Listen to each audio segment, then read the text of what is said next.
هل شعرت يوما أن الحياة توقفت؟ كأنك تتحرك ولكن لا تصل. تحاول أن تغير واقعك لكن كل الطرق مسدودة. لا عمل، لا فرصة، لا شيء يتحرك في اتجاهك. كل الناس من حولك يتقدمون وأنت مكانك، أو ربما تعود للوراء. شعور صعب، مؤلم، وكأنك غريب وسط الجميع. لكن قبل أن تيأس دعني أذكرك بشيء بسيط. أنت لست وحدك، وربك ما نسيك. نعم، أنت تحت ابتلاء، ولكن ليس عقابا بل إعدادا. في كل لحظة وجع تمر بها هناك شيء داخلك يبنى، شيء لا يرى لكنه يظهر يوما في قوتك، في صبرك، في نجاحك، وفي نظرتك للحياة.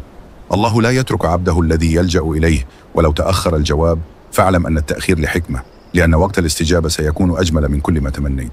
في قصة حقيقية، شاب خسر شغله فجأة، اضطر يبيع سيارته ويتدين. لم يكن لديه شيء، حتى نفسه بدأ يخسرها من شدة الحزن. لكنه في ليلة قرر يتوضأ، يصلي ركعتين ويبكي لله.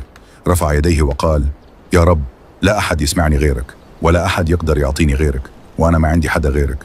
بعد دعائه لم يحدث شيء خارق في اليوم التالي، لكن قلبه اطمأن، وهذا وحده كان رزقا. ثم بدأت تتوالى عليه أبواب جديدة. صديق قديم عرض عليه مساعدة، فرصة صغيرة كبرت يوما بعد يوم. تغيرت نفسيته، عاد الأمل لقلبه، وانقلب حاله من ضيق إلى سعة، من ضياع إلى وضوح، ومن قلة إلى وفرة. هل هذا سحر؟ لا، هذا قانون رباني. ومن يتق الله يجعل له مخرجا ويرزقه من حيث لا يحتسب.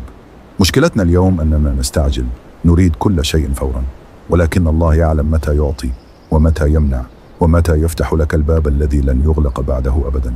يمكن اللي تمر فيه الآن هو الخطوة الأولى لطريقك الحقيقي. بس اسأل نفسك، هل فعلا أنا أدعو بصدق؟ هل عندي يقين أن الله قادر يغير وضعي كله بدعوة؟ إذا الجواب نعم فأكمل طريقك. إذا الجواب لا فارجع لصلاتك، لقرآنك، لنفسك. نظف قلبك من الشك وابدأ من جديد. حياتك مش محكومة بعدد الشهادات ولا بحجم رصيدك. أنت تبنى من الداخل. كل ما تعيشه هو إعداد، وكل ما سيأتي بإذن الله أجمل. لا تستسلم، لا تفقد الأمل.